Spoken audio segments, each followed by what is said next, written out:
menunggu pilihan dari Pak Joko Widodo. Artinya saat ini Pak Jokowi adalah sebagai influencer. Kalau Hasto mengatakan bahwa cawe-cawe, ini adalah kesalahan berpikir. Cawe-cawenya di mana? Kan tidak punya lagi jabatan. Itu artinya secara verbal, secara tidak langsung, Pak Hasto mengatakan bahwa Pak Prabowo secara tidak langsung ya Mbak, Pak Prabowo ini diatur oleh Pak Jokowi.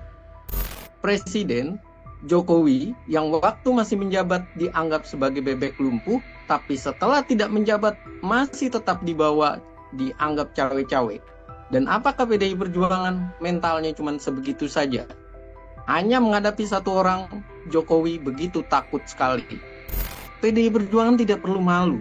Karena kalaupun dia masih bisa menjadi oposisi, dia masih bisa bersuara keras. Halo Tribuners, Tribun on Focus kembali menjumpai Anda bersama saya, Rima Andi. Gelaran Pilkada Serentak 2024 kian dekat, namun yang menarik perhatian kini adalah Jawa Tengah, di mana Jawa Tengah dinilai kembali menjadi arena pertempuran antara Joko Widodo dan PDI Perjuangan Jilid 2. Bahkan baru-baru ini Presiden ke-7 Republik Indonesia itu dirayu oleh sejumlah partai di Kimplos ia mengusung paslon nomor urut 2 Ahmad Lutfi dan Taj Yassin untuk menjadi juru kampanye di Pilgub Jawa Tengah. Sementara Komisi Pemilihan Umum sendiri telah memberikan lampu hijau kepada Jokowi jika mau menjadi juru kampanye. Lantas, mungkinkah power Jokowi bisa membantu kampanye di Jawa Tengah dan mengalahkan PDIP? Saya sudah tersambung melalui Zoom bersama dengan pengamat politik Citra Institute Efriza. Halo Bang Efriza, sebelumnya terima kasih sudah bergabung dan menyempatkan waktunya berbincang dengan saya. Iya, terima Sebagai kasih juga. Baik Bang Efriza, sebagai pengantar, bagaimana pandangan Bang Efriza sendiri melihat peluang terbuka Jokowi menjadi juru kampanye pasangan Ahmad Lutfi dan Taj Yassin? Iya, kalau melihat apa yang sudah dinyatakan oleh KPU, sudah ada perbedaan antara juru kampanye dan tim kampanye. Jadi secara tim kampanye memang tidak boleh berubah dalam hal ini karena sudah didaftarkan lebih tepatnya, jadi lebih ke etika.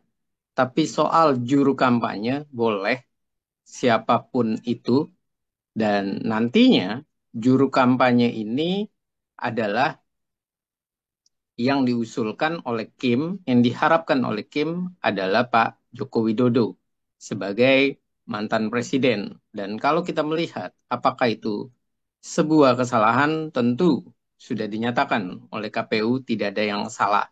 Namun apakah etis atau tidak, ini tergantung dari perspektif di masyarakat. Karena kalau berbicara beliau atau Pak Jokowi sudah tidak punya lagi jabatan, berarti Pak Jokowi berhak untuk menentukan pilihan politiknya. Apalagi sangat jelas, Pak Jokowi ini bisa dikatakan sudah dalam kapasitasnya sebagai individu, perseorangan. Dan tentu saja ketika beliau sudah individu, sudah perseorangan, maka ia berhak untuk menentukan pilihannya, dia mendukung siapa, dan dia berhak untuk memberikan dukungan terhadap seseorang. Kita tidak bisa melihat bahwa Pak Jokowi ini adalah orang partai politik, karena beliau sudah tidak diakui, dan beliau pun sudah terlihat diabaikan pula oleh PDI Perjuangan, dan beliau juga sudah menunjukkan juga hal yang sama. Artinya kedua belah pihak sudah sama-sama dewasa. PDI Perjuangan dengan Pak Jokowi tidak lagi bersama. Dan ini artinya secara individu, secara perseorangan, beliau punya hak untuk melakukan hal tersebut. Dan beliau juga adalah Pak Jokowi, jelas dia sipil, bukan militer. Dan ia tidak terikat dengan aturan. Ia juga bukan ASN dan juga bukan polisi. Artinya, ia benar-benar seorang perseorangan. Dan kalau perseorangan dan masyarakat di Jawa Tengah tentu punya keinginan menentukan pilihannya. Kalau kita lihat hasil survei sebelumnya, ada 65,2% menyatakan menunggu pilihan dari Pak Joko Widodo. Artinya saat ini Pak Jokowi adalah sebagai influencer, sebagai orang yang punya pengaruh, sebagai sosok individu, perseorangan yang punya pengaruh. Jadi dalam demokrasi boleh-boleh saja. Hanya perspektifnya memang kalau dari kacamata publik yang akademis, tentu saja ini dianggap sebuah bentuk ketidakadilan atau sebuah bentuk kurang cermat, kurang bijak, yang semestinya Pak Jokowi ketika tidak menjadi presiden, ia benar-benar mendudukan posisinya sebagai negarawan. Seperti itu Mbak pembukanya. Oke, menurut Bang Efriza sendiri, apakah power dari Jokowi di Jawa Tengah ini bisa mendongkrak suara Lutfi dan Taj Yassin yang bakal berhadapan dengan calon dari PDIP Andika Perkasa dan Hendrar Prihadi? Iya, jelas Pak Jokowi melakukan itu tentu kita bisa melihat apakah ia berpengaruh. Kita melihat pertama kali ketika survei dilakukan Kompas sebelum saat ini. Artinya sebelum benar-benar hangat seperti saat ini, 65% masyarakat menunggu pilihan Pak Jokowi. Dan yang kedua, kita tidak bisa melepaskan wilayah Solo Raya itu kekuatannya berimbang dengan Pak Presiden Jokowi. Dan berikutnya, kita tidak bisa juga melepaskan ada legasi, ada hal yang memang berhasil dilakukan oleh Pak Jokowi dan Pak Gibran. Jadi, kalau kita berbicara bahwa Jawa Tengah ini adalah suatu hal yang melekat dengan Pak Jokowi, saya rasa ia ingin keberlanjutannya, hasil karyanya tidak diacak-acak nantinya, tidak lagi diabaikan ataupun dievaluasi oleh kalau bukan calon itu didukung oleh Pak Jokowi dan terpilih. Nah, ini artinya ada kesadaran dalam diri beliau dan kesadaran itu saya rasa sudah ditunjukkan ia beretikat baik dengan tidak melakukan itu saat masih menjabat. Ia melakukan pendekatan itu ketika sudah tidak menjabat. Dan berikutnya, saya rasa kalau ditanya apakah Pak Jokowi bisa dikatakan cawe-cawe, saya melihatnya dia sudah tidak punya jabatan, tidak punya pengaruh. Bahkan Jawa Tengah ini adalah hal yang paling penting ternyata bagi pemerintahan ke depan. Apa? Pak Prabowo sudah memberikan amanat kepada pasangan dari Lutfi dan Tas Yassin untuk menjadikan Jawa Tengah ini lumbung pangan nasional. Itu yang pertama. Dan yang kedua, dia mau menjadikan Jawa Tengah ini adalah sentralnya. Bagaimana nanti membangun Jawa Tengah menjadi lebih baik dan tentu saja sesuai dengan keinginan dari swasembada beras maupun swasembada pangan. Artinya sudah ada kesadaran dari pemerintah untuk membangun dari Jawa Tengah dulu. Dan berikutnya kita juga melihat apa yang dilakukan oleh seorang presiden Prabowo dengan memberikan sebuah arahan, harapan bahwa Jawa Tengah akan menjadi lumbung pangan nasional dan menjadi tempat hal yang menarik. Sekali lagi, wajar kalau seandainya Kim Plus benar-benar berpikir bahwa yang perlu dilakukan oleh pemerintah untuk keberhasilan makan siang bergizi gratis atau MBZ, makan bergizi gratis, dan menciptakan swasembada pangan, dan berbagai hal yang diproyeksikan oleh pemerintah bisa berhasil jika 5 wilayah Jawa dikuasai. Dan ini artinya penguasaan Jawa sangat penting bagi Kim Plus. Dan oleh sebab itu, apa yang dilakukan oleh Kim Plus bukan hanya memanaskan mesin, tapi juga benar-benar menunjukkan ada sinergi, ada hubungan yang sangat erat antara nanti pemerintah dengan gubernurnya. Jangan sampai Jawa Tengah ini menjadi sebuah bentuk anomali kembali. Seperti kasus Piala Dunia U20 yang pemerintah pusat sudah mencanangkan, wali kotanya sudah oke, tapi gubernurnya nyeleneh. Dan inilah yang dikhawatirkan. Dan saya rasa masyarakat pun Jawa Tengah juga memang berharap bahwa Jawa Tengah bisa lebih maju, bisa lebih sejahtera, dan Jawa Tengah bisa lebih menjadi magnet bagi negara kita nanti ke depannya. Oke, berarti memang kedekatan dari Presiden Jokowi dengan Kim Plus ini sangat berpengaruh di era kepemimpinan Presiden Prabowo Subianto, begitu ya, Bang ya? Iya, sangat Oke, berpengaruh. mm-mm.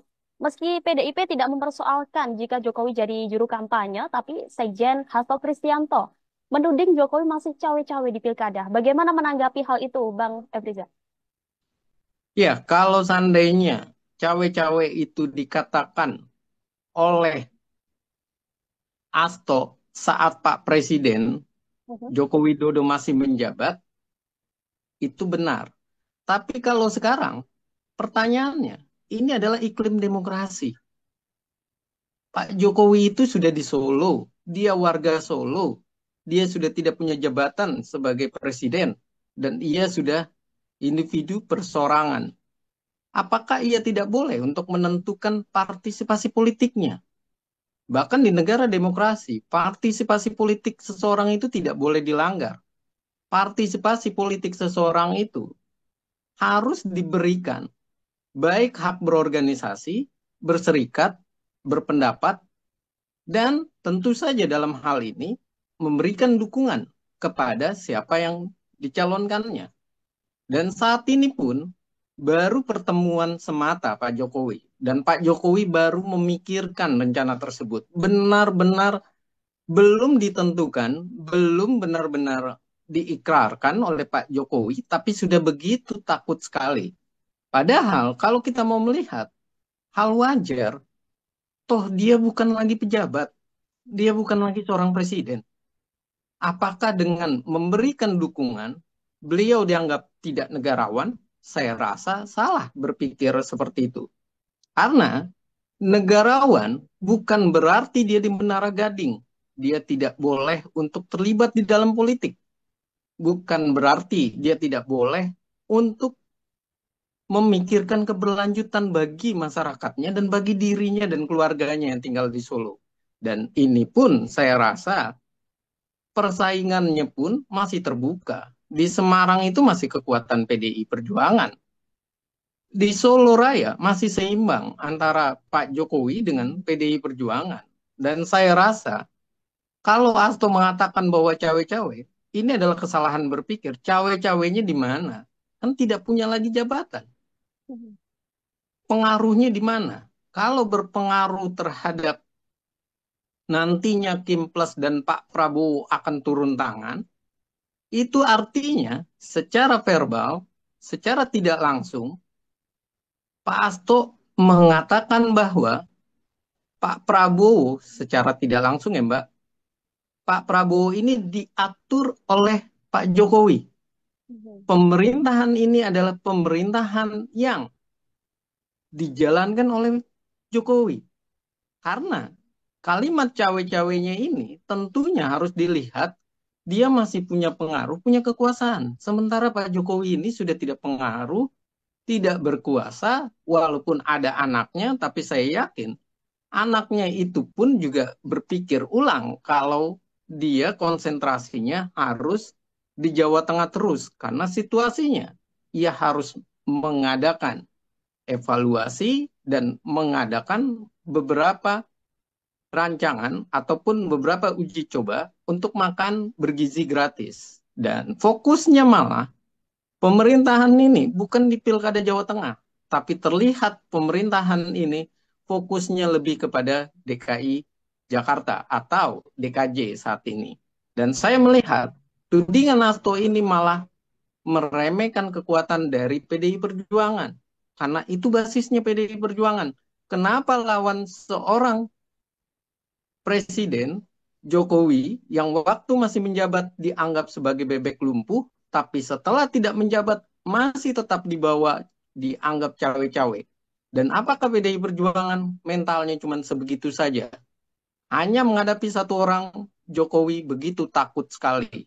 Dianggap cawe-cawe, padahal sudah dianggap beliau adalah bebek lumpuh ketika masih memerintah. Oke, Bang Efriza, Ketua Umum PDIP Megawati Soekarno Putri dan Ganjar Pranowo bakal menjadi juru kampanye di Jawa Tengah. Apa arti dengan turun gunungnya Megawati ikut kampanye ini sebuah kekhawatiran dari internal PDIP? Iya, kalau berbicara Ibu Megawati turun gunung, Pak Mhm. Ganjar Pranowo turun gunung, ini artinya memang di sana ada legasi yang mereka tahu sendiri. Ganjar tentu saja khawatir kalau hasil karyanya nanti sebagai gubernur banyak terbongkar kebobrokannya. Ketika misalnya yang terpilih adalah bukan dari kader PDI Perjuangan. Ibu Megawati tentu saja akan malu karena PDI Perjuangan kemarin saja sudah turun 2,6%. Dan begitu juga di Jawa Tengah, PDI Perjuangan sudah kehilangan kursi sebanyak sekitar 9 sampai 10 kursi. Artinya apa? Basis PDI Perjuangan sudah rontok di 2024 kemarin di Pilpres. Kekuatan dari PDI Perjuangan itu sudah tidak berdaya dengan fakta bagaimana ia kesulitan untuk mencari mitra koalisi. Semua dirangkul oleh pemerintah. Bahkan bisa dikatakan jika saja Pak yang sekarang Andika Perkasa benar-benar dia refleksi dirinya bahwa ia adalah Panglima TNI dan ia benar-benar wajahnya TNI, semestinya kalau ia sadar, ia merasa pertaruhannya begitu tinggi. Karena pertaruhannya adalah wajah sebagai mantan Panglima TNI yang dikalahkan, kalau seandainya kalah, yang dikalahkan oleh polisi. Yang kedua, dikalahkan dalam hal ini dengan fakta nyata kandang banteng kalah. Dan ini artinya Ibu Megawati dengan Ganjar sudah menyadari wilayah Jawa Tengah sedang tidak baik-baik saja. Dan 52, sekian persen hasil dari poll tracking dan melawan 31 ada sekitar 20,8% perbedaannya dan tidak akan ada putaran kedua. Ini jelas bahwa kandang banteng lagi-lagi kalau kalah sangat memalukan bagi PDI Perjuangan. Karena ini adalah basisnya. Dan karena bukan hanya basisnya, tapi juga kekalahan dari PDI Perjuangan adalah salah menempatkan seseorang. Karena siapa dianggap salah menempatkan seseorang? Karena yang diharapkan untuk menang di Jawa Tengah itu bukan dari Andikanya, tapi dari Pak Hendarnya yang merupakan cawagup. Sementara Andika ini adalah dari pusat yang dibawa ke Jawa Tengah, yang bisa dikatakan ia tidak begitu mengetahui Jawa Tengah, apalagi dia seorang Panglima TNI yang tidak begitu melekat dengan masyarakat. Beda dengan Pak Lutfi yang memang dari awal sudah difavoritkan oleh masyarakat.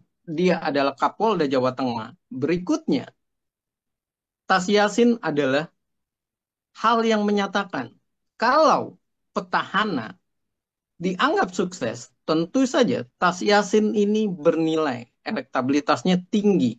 Dan dari segi perorang, kedua-duanya mengalahkan Andika dengan Hendar. Dan ini menunjukkan apa?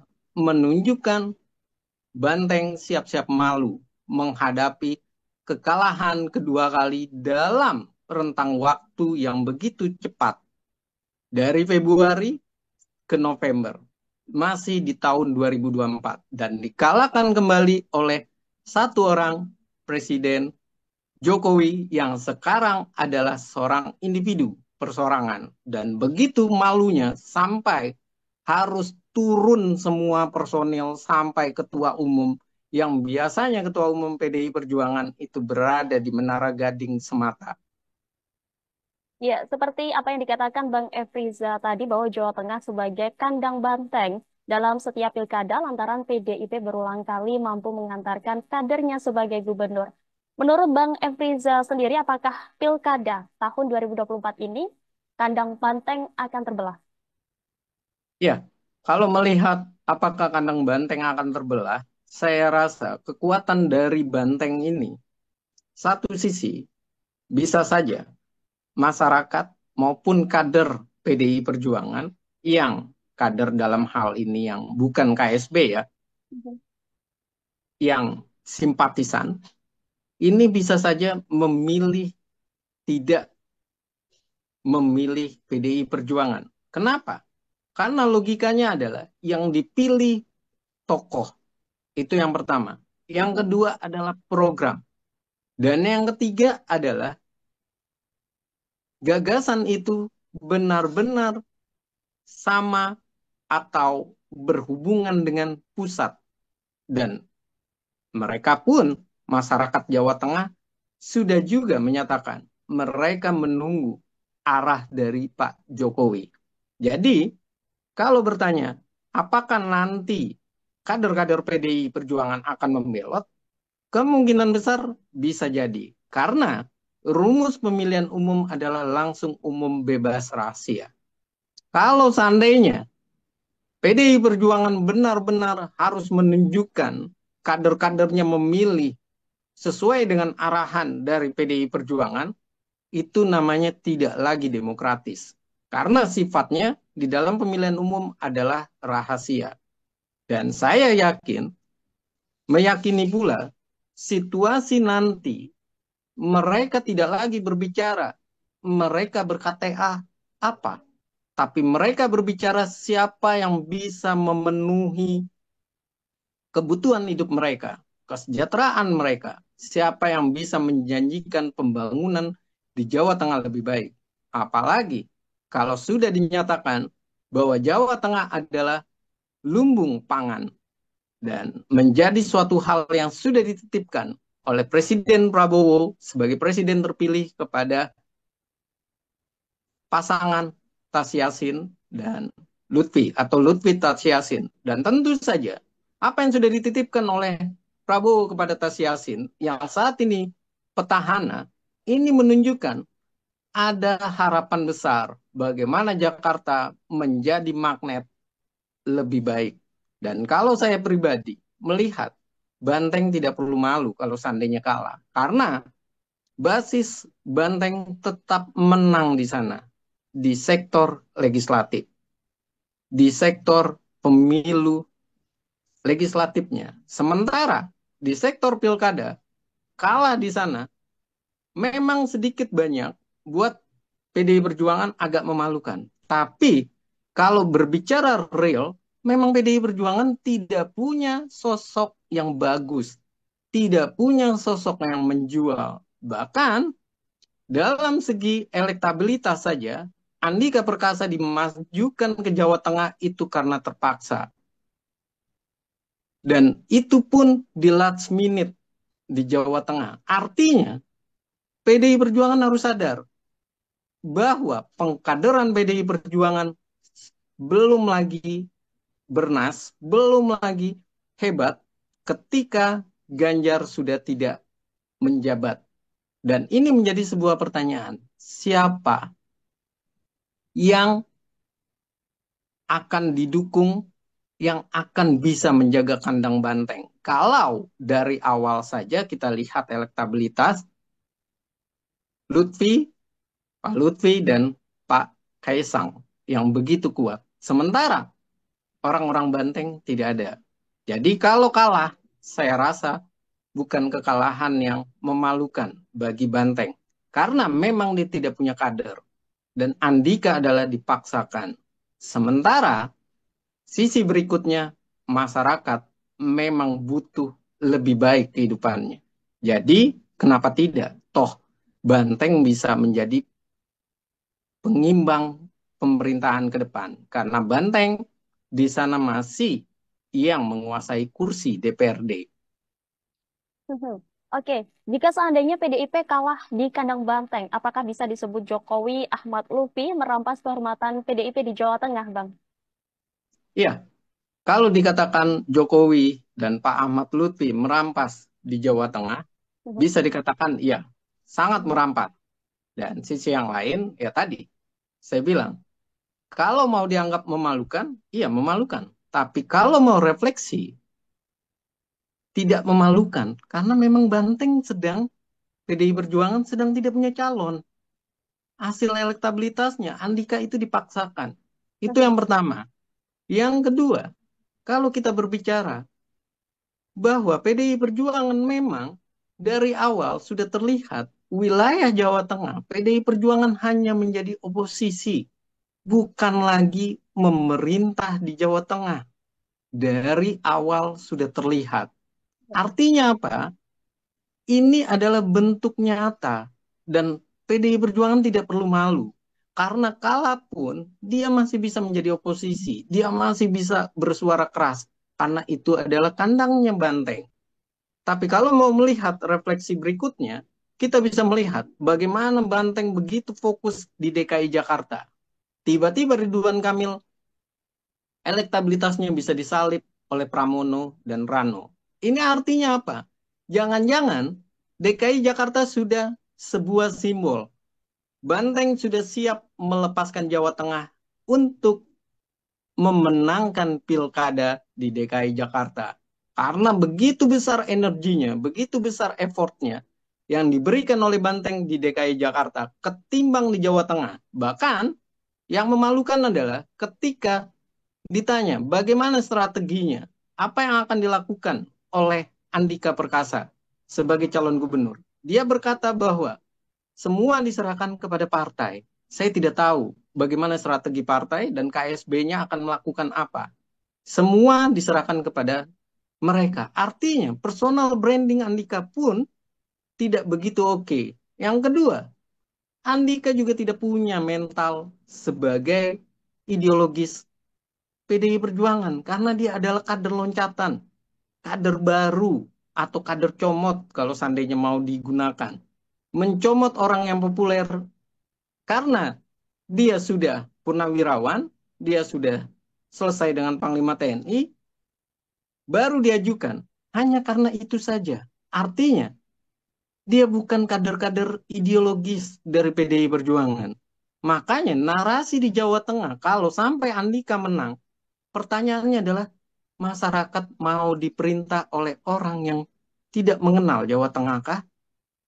Yang kedua, apakah masyarakat mau legasi yang sudah dihasilkan ternyata tidak bisa berjalan dengan baik? Dan yang ketiga, apakah masyarakat mau mengorbankan Jawa Tengah sebagai calon lumbung pangan nasional diberikan kepada Banteng hanya karena ini adalah kandang Banteng, ini adalah PDI Perjuangan. Sementara sisi yang lain, yang menjadi pertanyaan dari masyarakat atau untuk masyarakat adalah siapa yang dipilih? Partai atau tokoh? Siapa yang memerintah? Partai atau tokoh? Yang memerintah adalah siapa yang terpilih, bukan partainya. Jadi, jangan sampai salah memilih dan jangan sampai lagi-lagi hanya melihat Pak Jokowi dalam narasi yang sudah usang. Cawe-cawe seorang Jokowi, padahal Jokowi sudah tidak jadi presiden.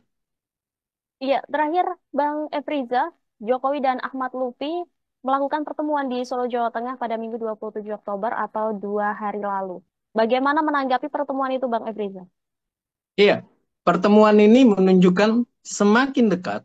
Pertemuan ini menunjukkan personal branding yang lagi dibangun ataupun pengaruh yang lagi dibangun.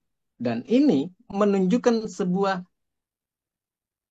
cara untuk menyampaikan pesan kepada masyarakat. Apa pesannya? Ahmad Lutfi dan Tas Yassin didukung oleh mantan Presiden Joko Widodo. Atau kalau saya menyebut Ahmad Lutfi dan Tas Yassin didukung oleh mantan wali kota Solo dan dia adalah persorangan supaya narasinya menjadi bersih dan narasinya tidak dibawa kepada tadi bahwa presiden cawe-cawe. Padahal presidennya sudah Prabowo Subianto. Dan ini artinya sebuah kesalahan. Dan saya melihat bahwa pertemuan ini adalah simbol dukungan dari pusat kepada daerah, simbol dukungan dari elektabilitasnya yang tinggi, dan direspon oleh Pak Jokowi untuk menjaga legasi apa yang sudah dihasilkan oleh Pak Jokowi. Dan ini juga simbol yang menyebabkan akhirnya Hasto keluar kandang dan menyatakan bahwa Presiden Jokowi cawe-cawe, dan lagi-lagi nanti Hasto diyakini narasinya cuma satu, bahwa cawe-cawe presiden itu tidak etis. Padahal yang harus diingatkan adalah dari awal survei Kompas, sosok Presiden Jokowi, sosok Pak Prabowo sangat ditunggu. Ke arah mana dukungannya ditunggu oleh masyarakat.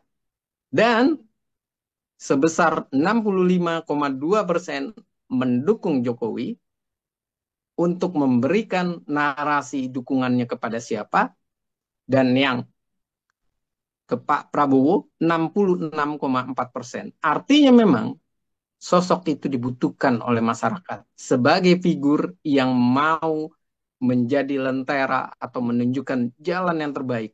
Siapa tokoh yang baik dipilih? Apakah tokoh yang benar-benar mengerti Jawa Tengah atau tokoh yang diimpor atau dikirim dari pusat ke daerah, atau tokoh yang tidak mengenal Jawa Tengah kecuali cawagupnya Pak Hendar. Dan ini adalah sebuah hal yang harus diedukasi kepada masyarakat. Masyarakat mau memilih orang yang terbaik, orang yang didukung pusat, atau hanya sekedar ini kandang banteng. Baik Bang Efriza, terima kasih sudah berbincang dengan saya di program On Focus hari ini. Kita akan Sama. nantikan bersama apakah Jokowi menerima ajakan dari Kim Plus menjadi juru kampanye di Jawa Tengah. Namun terlepas dari hal itu kita berharap Pilkada serentak 2024 dapat berjalan dengan baik dan lancar. Demikian Tribun On Focus hari ini, sampai jumpa. Saya Rim Anggi beserta kru yang bertugas pamit undur diri. Terima kasih dan sampai jumpa di Tribun On Focus selanjutnya. Download Tribun X sekarang. Menghadirkan lokal menjadi Indonesia.